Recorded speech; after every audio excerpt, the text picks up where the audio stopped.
Assalamualaikum warahmatullahi wabarakatuh.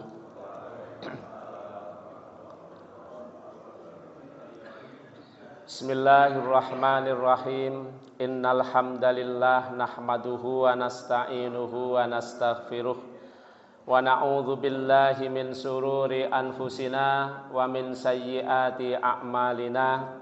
May yahdihillahu fala mudhillalah wa may yudlil fala hadiyalah. Asyhadu an la ilaha illallah wahdahu la syarikalah wa asyhadu anna Muhammadan abduhu wa rasuluh la nabiyya ba'dah. Allahumma shalli wa sallim wa barik ala nabiyyina Muhammadin wa ala alihi wa ashabihi ajmain wa man tabi'ahum bi ihsanin ila yaumil qiyamah. Ya ayyuhan nasu taqu rabbakumul ladzi khalaqakum min nafsin wahidah wa khalaqa minha zawjaha wa bassa minhuma rijalan katsiran wa nisaa'a wattaqullaha alladzi tasaaluna bihi wal arham innallaha kana 'alaikum raqiba. Allahumma 'allimna ma yanfa'una wanfa'na bima 'allamtana wa zidna ilman wa aronal haqqo haqqo warzuqna ittiba'ah wa aronal batila batila warzuqna ijtinabah.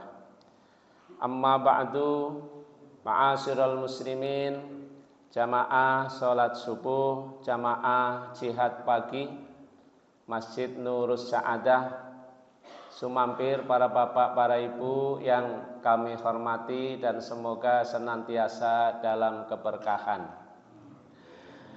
Mari kita selalu bersyukur kehadirat Allah Subhanahu wa ta'ala. Dalam setiap hembusan nafas kita hadirkan peran Allah dalam segala yang ada di dalam diri kita, segala yang Allah berikan kepada kita. Mudah-mudahan dengan kita selalu bersyukur, Allah akan berkenan menambah kenikmatan kepada kita dan menjauhkan kita dari siksa yang pedih. Dan mari kita juga bersalawat kepada junjungan kita Nabi Agung Muhammad sallallahu alaihi wasallam, manusia terbaik sepanjang masa, manusia yang insya Allah pertama kali mengetuk pintu surga. Dan dengan kita banyak bersalawat dengan ikhlas, semoga Allah berkenan memberikan kepada kita melalui beliau syafaat kelak di yaumul utmah, di hari kiamat, yang ketika itu tidak ada yang bisa memberikan syafaat pertolongan kecuali yang diizinkan oleh Allah Subhanahu wa ta'ala. Dan semoga kita selalu berusaha untuk mengikuti sunnah-sunnahnya, untuk menggapai kebahagiaan kita selama hidup di dunia, yang sering orang bilang hanya sebentar. Sebentar itu dibandingkan dengan kehidupan di alam akhirat kelak, dan juga kebahagiaan kita di akhirat kelak. Karena Masya Allah betapa pentingnya, betapa bahagianya ketika kita selalu mendapatkan kebaikan di dunia dan selalu mendapatkan juga kemudahan insya Allah besok di alam akhirat. Sebagaimana doa yang insya Allah senantiasa kita panjatkan kepada Allah, kita mohonkan kepada Allah, dan doa ini sering disebut oleh orang atau sering masyhur dengan sebutan doa sapu jagat. Insya Allah para bapak, para ibu sudah selalu berdoa dengan ini, meskipun secara teks mungkin tidak ada ditemukan penyebutan doa ini sebagai doa sapu jagat. Tapi karena keluasan kandungan yang ada di dalam permohonan itu, yaitu kita mohon kepada Allah untuk diberi kebaikan di dunia, mohon kepada Allah untuk diberi kebaikan di akhirat, dan kita juga mohon kepada Allah untuk diselamatkan dari siksa api neraka. Doa itu berbunyi, Rabbana atina fid dunya hasanah wa fil akhirati hasanah wa qina adzabannar. Rabbana, wahai Tuhan kami, atina, berikanlah kepada kami fid dunya hasanah, di dalam kehidupan dunia ini kebaikan, wa fil akhirati hasanah, dan di dalam kehidupan akhirat kelak juga kebaikan, wa qina adzabannar, dan jauhkanlah kami dari siksa api neraka. Jamaah rahimakumullah, doa ini terdapat di dalam Al-Quran. Jadi bagian dari ayat Al-Quran. Tepatnya terdapat di dalam surat Al-Baqarah. Ayat yang ke-201 yang didahului juga dengan ayat yang ke-200. Asbab nuzul dari ayat ini tentang permohonan kehidupan kita di dunia dan di akhirat terkait dengan kebiasaan orang-orang sebelum Islam ketika mereka melakukan ibadah di Ka'bah, yaitu pada bulan Dzulhijjah, mereka bertemu dengan banyak orang, terutama dari orang-orang yang berdatangan dari luar Mekah.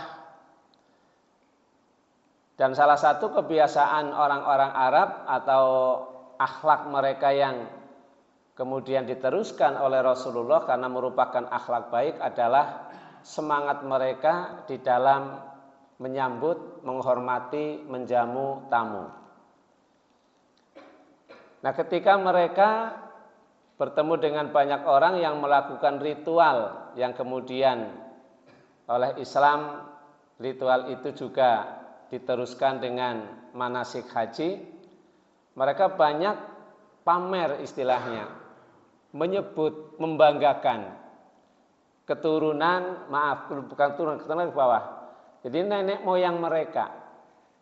Ini loh keluarga saya, bani ini, kabilah ini yang selalu berperan dalam menjamu tamu-tamu Allah, menyediakan air zam-zam, menyediakan penginapan atau membantu dalam hal yang lain. Dan ini disebut-sebut terus dibangga-banggakan. Sehingga ketika perintah untuk melaksanakan ibadah haji datang, di dalam surat Al-Baqarah ayat 200 Allah berfirman, A'udzubillahi minasyaitonirrajim, fa idza qadaitum manasikakum fadhkurullaha kadzikrikum aba'akum aw asyadda dzikra. Faminan nasi mayyakulu Rabbana atina fid dunya wa ma lahu fil akhirati min khalaq. Yang artinya, apabila kamu telah menyelesaikan ibadah haji, maka berzikirlah kepada Allah sebagaimana kamu menyebut-nyebut nenek moyang kamu. Tadi menyebut membanggakan. Gitu. Bahkan berzikir lebih dari itu, maka di antara mereka, di antara manusia ada yang berdoa, ya Tuhan kami, berikanlah kami kebaikan di dunia, hanya di dunia.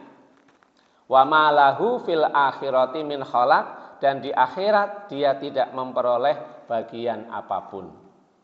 Kemudian pada ayat 201 Allah berfirman, wa minhum may yaqulu rabbana atina fid dunya hasanah wa fil akhirati hasanah wa qina adzabannar, dan di antara mereka ada yang berdoa, wahai Tuhan kami, berikanlah kami kebaikan di dunia, berikanlah kami kebaikan di akhirat, dan selamatkanlah kami dari siksa api neraka.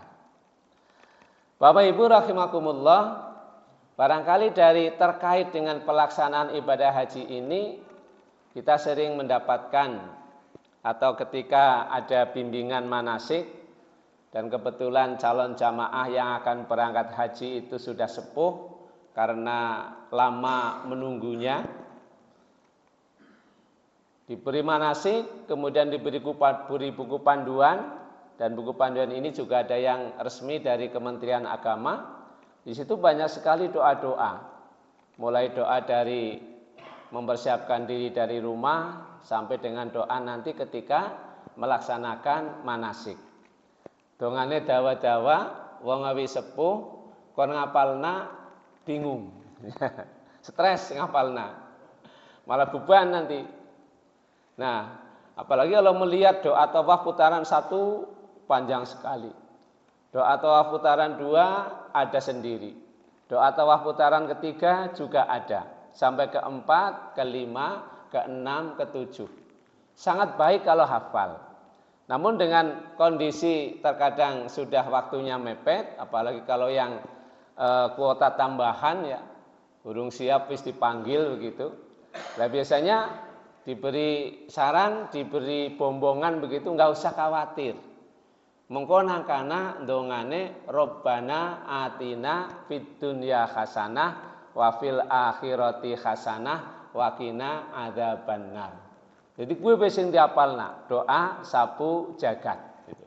Nanti tawaf ya, yang penting niat, kemudian selama tawaf tidak batal artinya seperti batalnya untuk wudu ya. Pokoknya tawafnya sudah sah. Kalau dihitung sudah 7 kali mengelilingi Ka'bah dengan arah berlawanan jarum jam, kemudian juga dengan niat karena Allah. Karena pada hakikatnya tawaf itu ya sama dengan sholat, hanya boleh berkata-kata, tidak boleh terlalu banyak. Ya. Batalnya pun seperti yang membatalkan sholat. Hanya ketika orang tawaf, biasanya yang di sini ada yang senggolan atau bersentuhan antara laki-laki dan perempuan batal. Kalau di arena tawaf ini biasanya berat kalau itu diberlakukan. Angger wong tawaf senggolan lanang wadon batal, ora rampung-rampung. Nembe mlebu wis batal, nembe mlebu puter maning batal. Padahal tempat wudunya jauh. Nah, Bapak Ibu rahimakumullah, jadi ini sebab turunnya ayat Al-Quran surat Al-Baqarah ayat 200-201 ya, yang sebetulnya memerintahkan kita supaya banyak berzikir kepada Allah setelah menunaikan prosesi ibadah haji.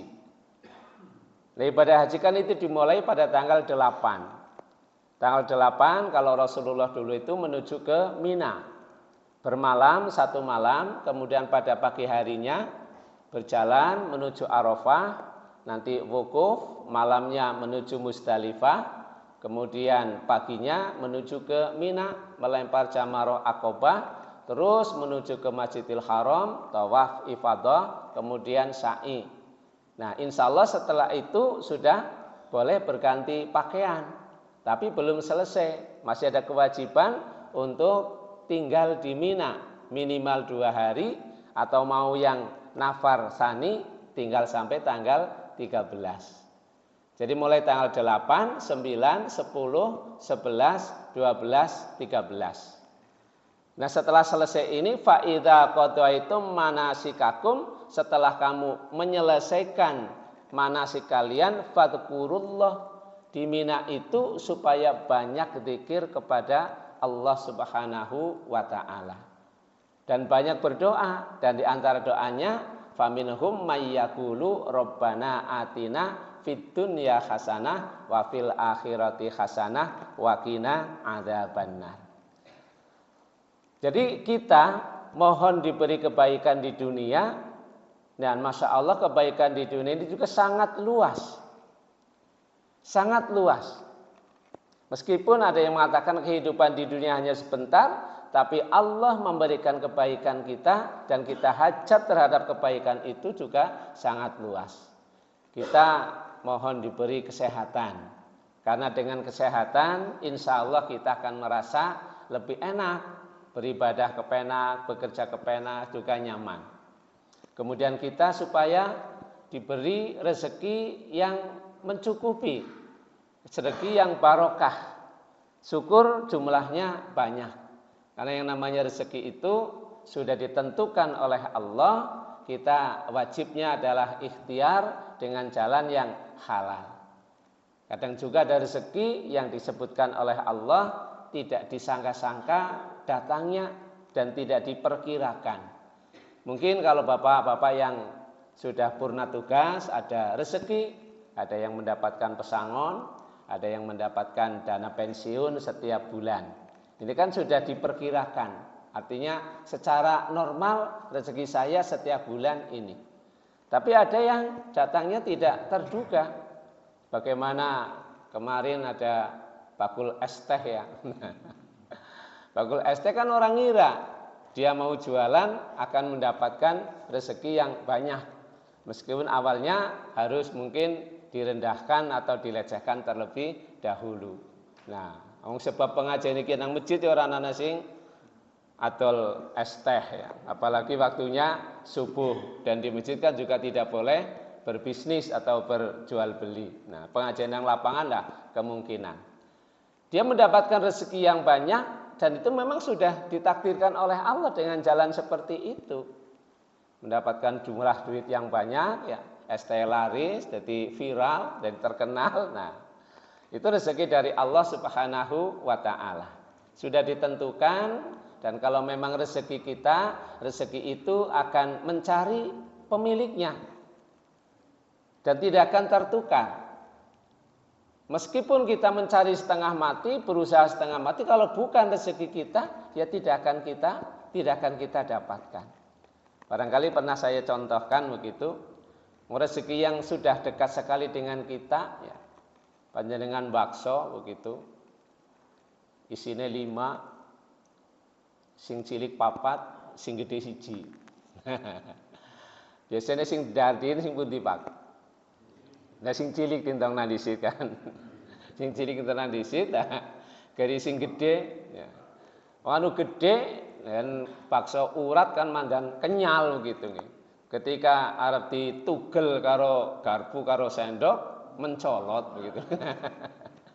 Nah, apa yang ditubruk begitu, arep dijukut bakso yang sudah glinding gitu. Ya malu lah ya. Ya kalaupun mungkin kita ambil ya masih layak lah baru jatuh bisa kita cuci. Nah, tapi bukan rezeki kita. Kita malu mengambilnya. Nah, ujuk-ujuk kucing datang dari arah yang berlawanan. Nah, berarti bukan rezeki kita, tapi itu rezekinya kucing. Itu sudah dekat sekali dengan kita. Nah, apalagi yang belum ada gambaran. Nah, terkait dengan permohonan ini, doa yang kita panjatkan sebagai doa sapu jagat, Rasulullah Shallallahu Alaihi Wasallam pernah bersabda, yang tentunya sebelumnya saya sampaikan, usaha ikhtiar untuk mendapatkan kebaikan di dunia, kebaikan di akhirat sangat banyak, sangat beragam. Hanya kami sampaikan hadis dari Rasulullah, riwayat Tabrani, Rasulullah hendika bersabda, arbaun, 4 hal, 4 perkara.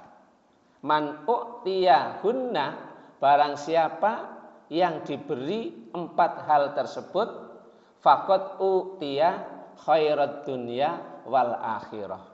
Sungguh dia telah mendapatkan kebahagiaan, kebaikan dunia dan akhirat. Faqad utiya khairat dunya wal akhirah. Sungguh dia mendapatkan kebaikan di dunia dan di akhirat. Dan ini bisa kita lakukan kalau kita ingin mendapatkan 4 hal ini supaya kita mendapatkan kebaikan di dunia dan kebaikan di akhirat. Yang pertama Rasulullah bersabda adalah lisanan dzakiran. Lisan yang selalu berzikir kepada Allah. Lisan yang selalu mengagungkan Allah. Dan pada ayat 200 tadi memang Allah memerintahkan fadhkurullah. Dan di ayat-ayat yang lain juga Allah banyak memerintahkan kita supaya ingat kepada Allah, supaya zikir kepada Allah. Jadi zikir ini merupakan ibadah yang agung. Ibadah yang bisa mendatangkan banyak sekali kebaikan kepada kita. Dan insya Allah zikir ini bisa dilakukan di banyak tempat, banyak waktu. Kalau sholat kan tertentu, sudah ditentukan waktunya. Dan sholat itu juga bagian daripada zikir kepada Allah. Tapi kalau zikir secara mutlak, zikir yang secara luas, ini bisa dilakukan kapan saja, kemudian juga di banyak tempat, kecuali tempat-tempat yang kita tidak boleh menyebut asma Allah. Dengan duduk seperti ini, panjenengan bisa beribadah zikir. Dengan berangkat dari masjid tadi, panjenengan bisa melakukan ibadah zikir. Kondur dari masjid bisa melakukan zikir. Syukur lengkap zikir pagi karena waktunya adalah pagi. Kemudian sore juga ada zikir petang. Di luar zikir pagi, zikir petang, Allah memerintahkan supaya kita banyak berzikir kepada Allah. Bahkan di dalam surat Ali Imran disebutkan juga orang-orang yang ulil albab itu adalah orang-orang yang alladzina yadhkurunallaha qiyaman wa qu'udan wa ala junubihim wa yatafakkaruna fi khalqis samawati wal ard rabbana ma khalaqta hadza batila subhanaka faqina adzabannar. Jadi orang-orang yang zikir ingat kepada Allah ketika dia dalam keadaan berdiri, ketika dalam keadaan duduk, kemudian ketika dalam keadaan memikirkan penciptaan langit dan bumi, sampai kemudian dia sampai pada kesimpulan maha besar Allah yang telah menciptakan ini semua, dan Allah menciptakan semua ini tidaklah sia-sia. Rabbana ma khalaqta hadza batila. Nah, Allah tidak pernah menciptakan sesuatu yang sia-sia. Jadi dengan kita merenungkan, tafakkur, berzikir atas penciptaan alam, berzikir atas apa yang Allah karuniakan kepada diri kita sendiri, sampai pada kesimpulan bahwa Allah maha luar biasa, Allah maha menciptakan, Allah adalah kreator yang sangat luar biasa, ini sudah termasuk zikir. Jadi ketika panjenengan di suatu tempat begitu, kemudian takjub dengan tempat itu, mungkin begitu sejuk, ya, mungkin begitu luas, mungkin begitu indah, sampailah pada kesimpulan zikir kepada Allah, ingat kepada Allah. Ini semua adalah ciptaan Allah, tidak ada yang sia-sia. Mungkin setelah ini panjenengan nanti ada kegiatan bersih-bersih lingkungan begitu.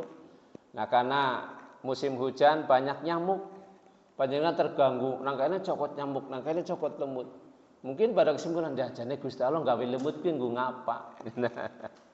Apakah ada manfaatnya? Nah, mungkin kita sebel dengan kehadirannya. Enggane lembut kowe ora muni, kita mau tidur ana nging kan terganggu juga. Enggane ora muni kan kita enggak terganggu. Tapi bunyi begitu sayapnya. Tapi bagi orang yang berpikir bisa mendatangkan rezeki yang luar biasa. Mereka mendirikan pabrik obat nyamuk begitu loh. Nah, rezekinya dari nyamuk berarti itu. Rezekinya dari nyamuk dan bisa menghidupi banyak orang. Jadi berzikir itu sangat luas. Jadi lisanan dzakiron. Ini yang pertama. Ya. Orang yang banyak berzikir kepada Allah, hatinya akan menjadi tenang. Alladzina amanu wa tatmainnul qulub ala bidzikrillahi tatmainnul qulub. Jadi orang-orang yang beriman, hati mereka itu menjadi tenang, menjadi tumakninah begitu. Dan ketahuilah hanya zikir dengan zikir kepada Allah, hati itu bisa menjadi tenang. Dan ketenangan itu adalah sesuatu yang sangat mahal, yang bisa menjadikan orang itu merasakan hidupnya baik, hidupnya bahagia. Nah, ini zikir kepada Allah. Bahkan ada seorang alim yang mengatakan bahwa zikir itu merupakan kebutuhan bagi kita. Orang yang tidak berzikir seperti ikan yang dipisahkan dari habitatnya, dari air. Ya mana bisa dia nyaman, mana bisa dia hidup dalam waktu yang panjang. Jadi sangat tersiksa. Jadi orang yang hatinya tidak dipenuhi dengan zikir, lisannya tidak penuhi dengan zikir, sesungguhnya dia tidak diberi kebahagiaan oleh Allah Subhanahu wa ta'ala. Suatu ketika ada seorang yang datang kepada Rasul. Dia mengatakan, ya Rasulullah, sesungguhnya syariat Islam telah banyak bagiku. Jadi dia telah merasakan pelajaran dari Rasulullah sudah banyak. Karena sahabat jadi ketemu langsung dengan Rasulullah. Sudah diberi pelajaran tentang sholat, tentang puasa, tentang zakat. Jadi syariat Islam itu sudah banyak bagiku.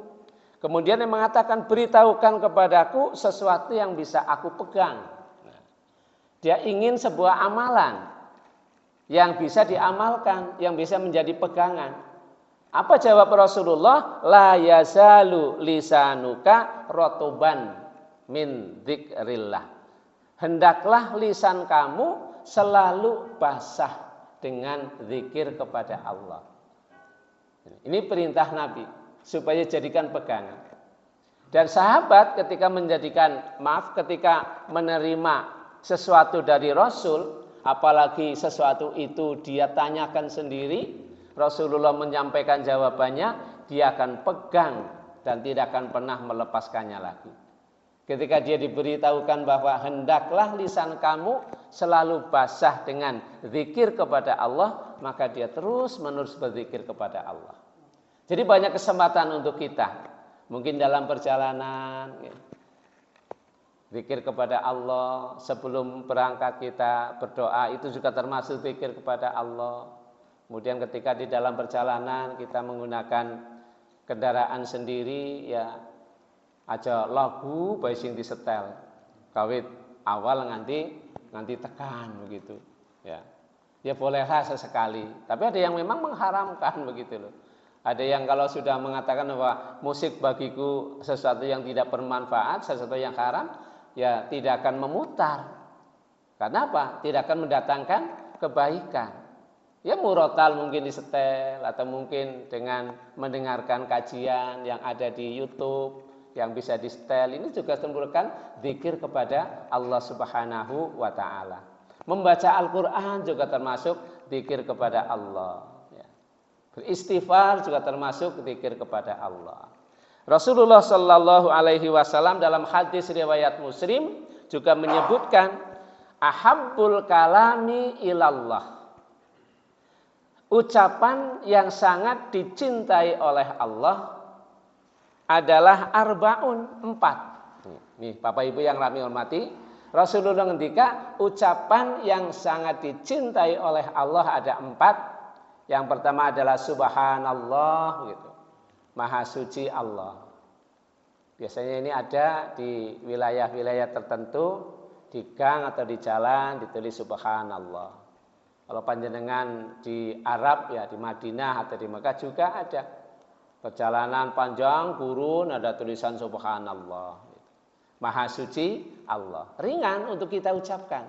Tapi ini merupakan ucapan yang sangat dicintai oleh Allah. Subhanallah. Kemudian yang kedua, alhamdulillah. Segala puji hanyalah milik Allah. Ini juga ringan kita ucapkan. Bisa untuk zikir. Yang ketiga, Allahu Akbar. Subhanallah. Yang ketiga, la ilaha illallah. Yang keempat, Allahu Akbar.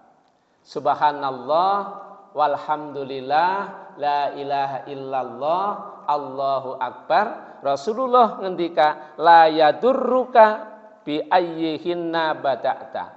Tidak masalah bagi kamu mau mulai dari yang mana.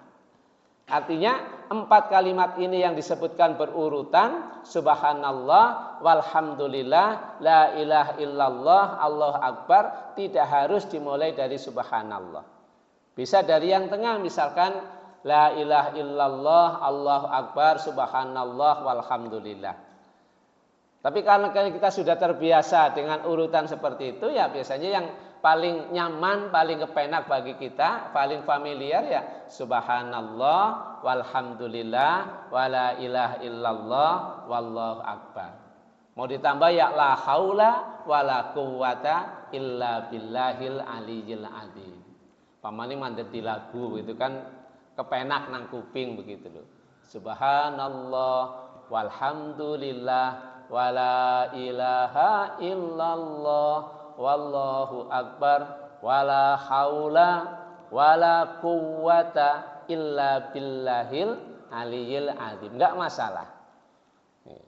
Untuk zikir kalimat yang sangat dicintai oleh Allah. Ahabbul kalami ilallahi arba'. Subhanallah, walhamdulillah, wala ilaha illallah wallahu akbar. Maka dari itu Bapak Ibu rahimakumullah, mari kita praktekkan untuk banyak ingat kepada Allah ya. Ketika kita dalam kesendirian, ketika kita dalam perjalanan ya, ketika mau sare ya, zikir kepada Allah. Bangun dari tidur, zikir kepada Allah. Jadi banyak berzikir. Begini ibu sambil di belakang sambil masak begitu, berzikir kepada Allah. Jadi banyak kesempatan ya, banyak kesempatan. Yang kedua, Bapak Ibu rahimakumullah, orang yang mendapatkan kebaikan di dunia apabila wa qalban syakiran, hati yang dipenuhi dengan rasa syukur. Jadi syukur itu ya terima kasih. Ungkapan terima kasih kepada Allah, menghadirkan Allah di dalam diri kita setiap kali kita dalam keadaan bagaimanapun begitu. Semua yang ada pada kita, semua yang kita rasakan betul-betul merupakan pemberian dari Allah. Jadi kita hadirkan dalam diri kita, dalam hati kita, nikmat yang Allah karuniakan bukan semata-mata karena kepandaian kita, karena ilmu kita, karena usaha kita. Tapi karena Allah Subhanahu wa ta'ala. Sepintar apapun kita, sebesar apapun usaha kita, segigih apapun usaha kita, kalau Allah tidak menghendaki, maka itu semua tidak akan terwujud, tidak akan terjadi. Tentu ada, kita tidak bisa melepaskan sebab dan akibat begitu ya. Karena sebab kita rajin berusaha, ya tentu hasilnya akan sesuai dengan usaha yang kita lakukan, proses yang kita lakukan. Tapi di luar proses yang sudah direncanakan, ada yang maha menentukan, yaitu Allah Subhanahu wa ta'ala. Dan kadang apa yang kita harapkan dengan proses yang baik, ini juga kalau Allah tidak menghendaki, tidak akan menjadi sebuah hasil. Contoh misalkan yang sering bisa kita lihat ya mungkin petani begitu. Bagaimana dia merawat ya, mulai dari mencangkul, menyiapkan lahan, kemudian memilih bibit ya, kemudian sampai juga menanam, merawatnya, tahu-tahu hampir panen terkena serangan wereng misalkan kalau padi. Ini juga sudah masalah, usahanya sudah luar biasa. Diobati kayak ngapa tidak mempan begitu. Karena memang Allah sudah mentakdirkan ya bukan rezekinya, bukan rezekinya. Nah, jadi kita bersyukur kepada Allah telah diberi kenikmatan yang Allah sampaikan. Kalau dijadikan ranting-ranting yang ada di pohon-pohon itu untuk menulis kenikmatan yang Allah berikan kepada kita, dan air laut itu dijadikan tintanya, maka tidak akan habis nikmat yang Allah karuniakan kepada kita untuk kita tulis. Jadi begitu banyaknya. Maka Allah mengatakan la tuhsuha. Kamu tidak akan bisa menghitungnya. Ya, harus ngitung, masya Allah luar biasa. Dan kita jangan pernah merasakan bahwa Allah tidak sayang kepada kita, Allah tidak memberikan nikmat kepada kita. Mohon maaf barangkali hanya karena sesuatu yang kita hajatkan Allah belum mengabulkan, seolah-olah nikmat yang lain hilang semua. Putrane panjenengan mengikuti seleksi misalkan. Jadi P3K. Wis ujian, kita doakan, nah ternyata di tahapan terakhir gagal. Atau mungkin melamar pekerjaan yang lain, atau mungkin sekolah. Ya berarti belum rezekinya, Allah belum memberikan. Nah jangan sampai kegagalan itu membuat nikmat yang lain itu seolah-olah tidak bermakna. Padahal Allah Subhanahu wa ta'ala selalu memberikan kenikmatan baik yang kita minta ataupun yang tidak pernah kita mohonkan secara khusus dalam doa kita. Nun sewu, apakah ada atau kan terbiasa panjenengan ketika mau sare, ketika mau tidur berdoa dengan doa yang panjang, berdoa dengan doa yang lengkap begitu. Ya Allah, semoga Engkau bangunkan besok pagi aku dalam keadaan mata masih bisa melihat, mulut masih bisa bicara, telinga masih bisa mendengar. Semuanya kita berdoa. Kayaknya nggak pernah ada gitu. Ya nggak pernah ada. Tapi Allah membangunkan kita, alhamdulillah gitu. Masih lengkap, masih komplit gitu. Coba misalkan salah satu saja tangi turu, ujug-ujug mripate blas ora weruh. Lah kayak ngapa panike, kayak ngapa bingungnya begitu. Itu pasti akan sangat panik kita. Itu setiap kali kita dapatkan, nggak pernah kita selalu bersyukur kepada Allah. Cara kita bersyukur, ya Allah terima kasih aku sih bisa melihat. Apalagi Masya Allah organ tubuh kita yang nggak pernah istirahat begitu. Walaupun kita tidur, ya jantung kita masih terus memompa. Paru-paru kita masih terus menghirup oksigen. Nah, ini juga nggak pernah kita berdoa. Tapi begitu salah satu anggota kita misalkan kita tidak bisa menghirup napas dengan leluasa, oksigen yang disediakan oleh Allah secara gratis ini tidak bisa kita manfaatkan, kita harus menggunakan alat bantu oksigen, dihitung pira biayanya. Sehari menghabiskan 1 tabung saja misalkan. Itu 1 tabung berapa harganya? Kita hidup sudah berapa hari? Enggak bayar, Masya Allah. Tidak bayar. Itu nikmat yang tidak terhitung dan kita tidak bisa menghitungnya. Tidak bisa membayarnya. Jadi Masya Allah, katakanlah selagi kurang, misalkan kita merasa kok malah enggak beruntung sekali. Tetap Allah masih banyak memberikan kenikmatan kepada kita. Maka pernah kami sampaikan, barangkali tidak masalah saya ulang gitu. Sore hari ada seorang bapak yang sedang menikmati ya masa tuanya begitu. Medang, ngopi, apa teh, karo ana cemilane apa Pak? Pamundul goreng apa lembu, cilembu ya, ubi cilembu kok lembu, ubi cilembu. Kemudian dia sedang nikmat sekali menghirup teh hangat, dilihat di depan ada kakek-kakek yang ngelirik gerobak. Gitu. Ngelirik gerobak, isinya ya barang-barang yang sudah tidak berguna bagi kita, pemulung begitu. Orang yang medang ini dalam hatinya mengatakan, Masya Allah, Alhamdulillah, aku orang rekasa kaya-kaya. Kayak yang dilihat. Yang dilihat juga nggak mendengar, nggak tahu bahwa dirasakan begitu. Dia enjoy saja, menggeret gerobak, bersyukur, dapat barang banyak, nanti dijual begitu. Nah kemudian sampai di jalan raya, dia berpapasan dengan ambulan. Sirinnya bunyi, ulik-ulik. Dia mengatakan, Alhamdulillah, aku rana orang nang jero ambulan. Senajana kudu ngeret gerobak begitu. Dia bersyukur dalam kondisi seperti itu, tetap bisa bersyukur. Nah ketika ambulan itu membawa pasien yang sudah gawat darurat, sampai di IGD, kemudian ditangani profesional oleh perawatnya. Dalam perjalanannya itu berpapasan dengan troli yang sudah ditutup begitu. Masya Allah, Alhamdulillah senajan aku lara, tapi isi urip begitu. Kasing diluruku wis mati. Nah sampai sini putus. Yang terakhir disebutkan, aku lebih beruntung daripada itu, ya udah mati nggak bisa Alhamdulillah lagi, putus. Nah dalam kondisi sakit pun itu Allah masih memberikan kenikmatan kepada kita. Apalagi dalam keadaan kita bisa berkumpul dengan keluarga, kita masih memiliki tabungan, kita masih memiliki bahan pokok, ya, kita masih memiliki kebebasan waktu, kepengen jalan-jalan bisa, ya kepengen pergi yang jauh bisa. Nikmat mana lagi yang harus kita sembunyikan? Apa sebabnya kita tidak bisa bersyukur? Nah, ditilingi putune ya, putune pada teka sehat-sehat, ya, alhamdulillah pada rukunnya. Ini satu kenikmatan yang sangat luar biasa. Loh kadang-kadang hanya karena satu permintaan Allah belum mengabulkan, seolah-olah yang lain itu menjadi tidak bermakna. Rumah yang sudah bagus juga, ya karena biasa kadang kita nggak bersyukur.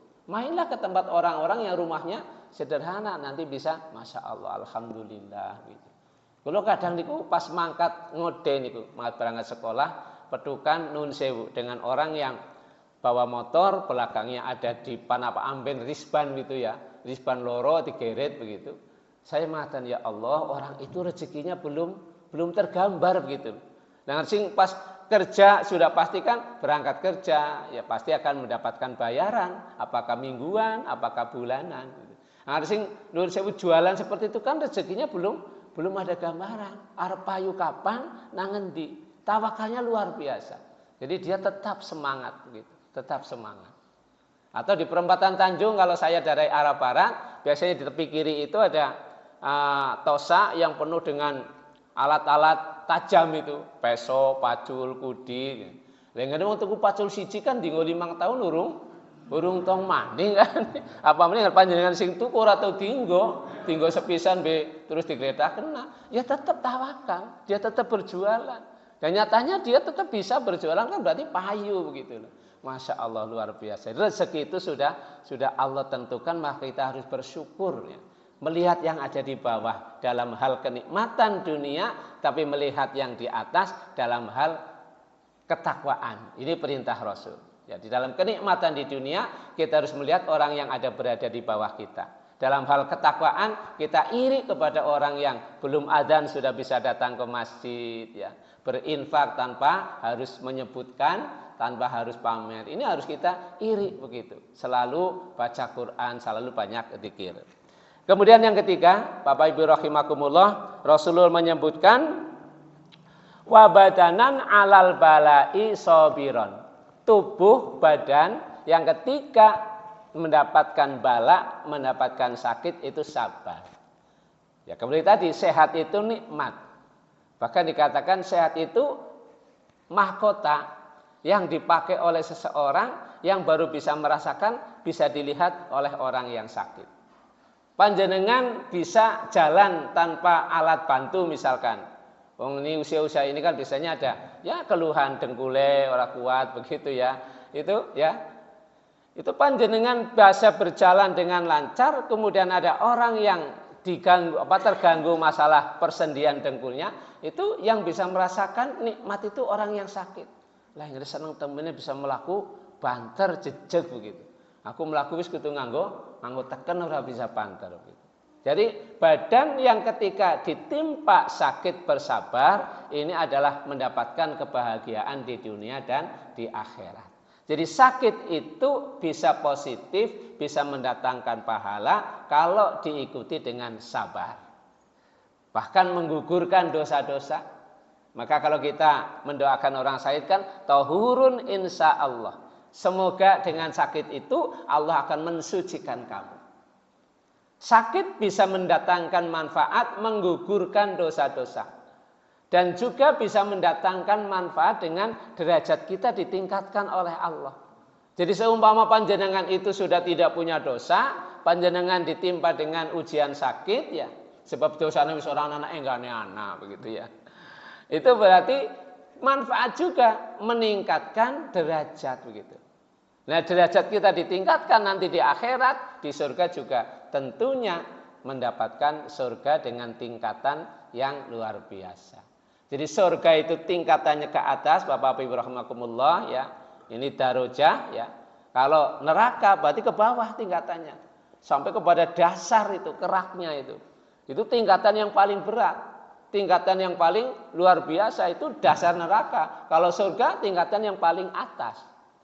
Naik namanya darajah itu. Naik derajatnya. Jadi bersabar ketika kita sakit ya alhamdulillah ya. Enggane wis 80 tahun kurang 5 berarti 75 ya. Orang bisa melakukan banter ya patut begitu loh. Wong wis bisa playon selama 75 tahun ya. Masya Allah.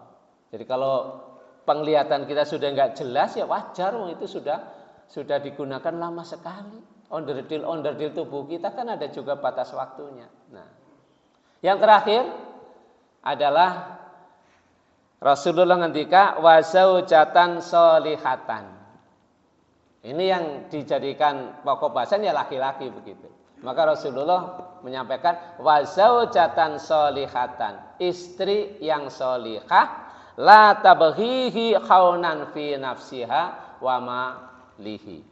Yang tidak berkhianat Berkhianat kan berarti lamanya amanah. Atas diri mereka dan atas harta yang suami miliki.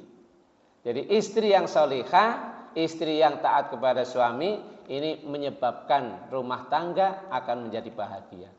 Kesuksesan seorang laki-laki ditentukan oleh siapa pendampingnya. Maka Masya Allah Rasulullah memilih Khadijah sebagai pendampingnya. Ini ternyata Khadijah adalah perempuan yang luar biasa.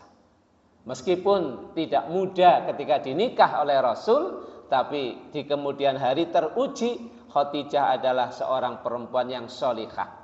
Bahkan dia menginfakkan seluruh hartanya, yang hartanya sangat banyak karena Khadijah itu orang yang kaya gitu, seluruhnya untuk perjuangan Nabi. Seandainya Nabi mungkin berdasarkan ya keumuman nafsu, ya mungkin bisa saja memilih perempuan yang lebih muda dari dia. Ketika dia menikah usia 25, Khadijah 40 tahun, Rasulullah bisa saja memilih perempuan yang cantik yang usianya lebih muda. Tapi Allah memang sudah menskenariokan seperti itu. Khadijah adalah perempuan yang sangat luar biasa. Nah, dari laki-laki yang solih, dari perempuan yang solihah inilah nanti akan terbentuk keluarga yang sakinah, mawaddah warohmah. Keluarga yang sakinah, mawaddah warohmah inilah yang akan mendapatkan kebahagiaan di dunia hattal akhirah, sampai di akhirat. Itu Bapak Ibu yang dapat kami sampaikan. Jadi kita selalu berdoa dengan Rabbana atina fid dunya hasanah wa fil akhirati hasanah wa qina adzabannar. Kita mohon kepada Allah supaya diberi kehidupan di dunia yang baik, kebaikan di akhirat, dan diselamatkan dari siksa api neraka.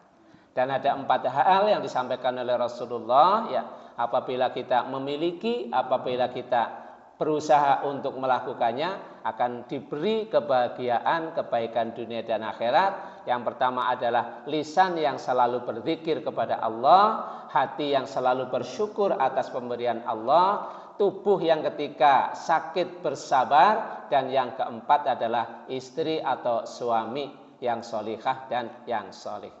Mudah-mudahan Allah memberikan kepada kita selalu keberkahan atas yang kita miliki, keluarga kita, anak cucu kita, sehingga kita merasakan kehidupan di dunia ini adalah kebahagiaan, kebaikan, dan sampai di akhirat kelak.